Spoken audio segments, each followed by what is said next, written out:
wese inewe wakatsamwa. Ukada kutamba nefoni auvhiri, ukada kutamba nefoni auvhiri. Ukatanga kujunga foni usiku wese, ukatanga kubaya kompyuta usiku wese, ukatanga kunyepera kubasa ndezvimwewo, ukatanga kujunga kompyuta usiku wese. Koininio, koininio, koininio, koininio, koininio, koininio, koininio, koininio.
Ndamboita chakafukidza dzimba matenga nai. Ana dhedhi mundiregerero zvangu kana ndatsika mukati meminda yenyu. Ana dhedhi mundiregerero zvangu. Asi ndorimwe basa redu sevashamarari, guys. Much as we entertain, we also have to educate. Nepenyuro inodzidzisa, nepenyuro inopa hungwaru kune vanhu huchenjeri, nepenyuro inoda kuti dzimba dzigare dzakanaka, vanhu vagare vari pamwe chete, vanhu vasangorambana. Saka tikanga tawana mukana wachona tinopanana maadvice. Asi advice iri kune munhu kuti anozvitora here kana kuti hazvitora here. Asi isu tinoitiza kuti aiwa taita pedu, musazoti aiwa nepenyuro haina kutidzidzisa. Ora handina kuyambirwa. Ana dhedhi atiri kuita zvinhu zvokuti madzimai anozopedzesera achema kuti ko ininiwo mavanzo amai vachema. Saka handina kuuya pano kuba inini kuzoswera ndichitamba zizvo ndakabvira kumusha kwedu ndakazoverera vana. Kuti iwewe neni takawirirana kuti tichazova baba namai wemba. Zvino kana muchisvika tukarufuru 1 AM. Komana imi WhatsApp. Bedroom WhatsApp. Pane pamwe pasingaita komana nekuti dzimwe dzenguva even vanhu muri pamwe chete mumba chemo unoona kuti mwana ari paiPad, mwana ari apo, mwana apo, family of 5 merese muri pamafoni. Aiwa zvimwe dzenguva kamunoda kuti muise kamutemo kuti aiwa ngatimboisai zvinhu zvese kana muchitarisa TV mune program yamukutarisa pamwe chete momboisa mafoni kuside kuti vamwe tikutorerwa family time nemafoni aya. Top of the hour zvinenge chachaya top of the hour.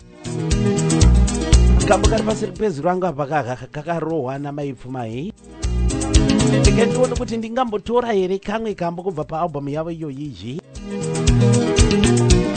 Mirai tione. Vari kutibata munamborasika asi masvika chirongwa chakupera. Inoitwa mavharo wehuche pasina nyuchi, mavharo chete promotions kukuinzirai vaimbi veZimbabwe, kukubatisai dzimbo, new releases, debut albums kubva kune vaimbi vari kuda kuti vawane support yenyu neisusu.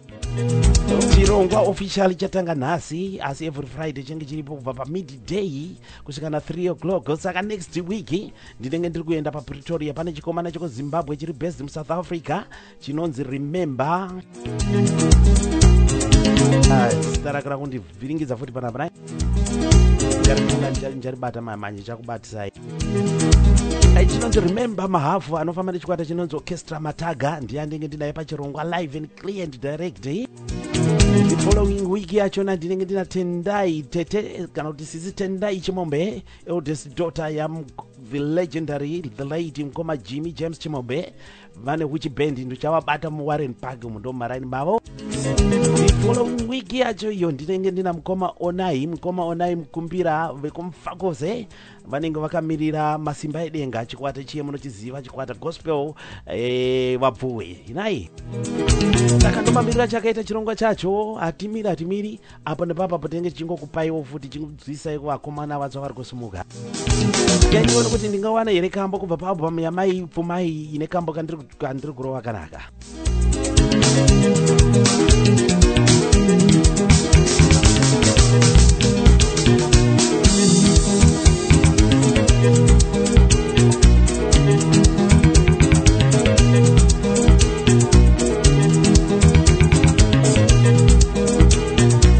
Right, ndiri kuda kuti ndipinde paalbum yavo yakanzi Mutendi, ndibva ndatora title track zvakare mai Pfumai vakatipuritsira uchi hwengoma gospel album yakazvipengera ine dzimba dzinokomborera. Reka tinzwe kambo kanaka kanonzi Mutendi. Uri kuchema neiko nhasi Mutendi?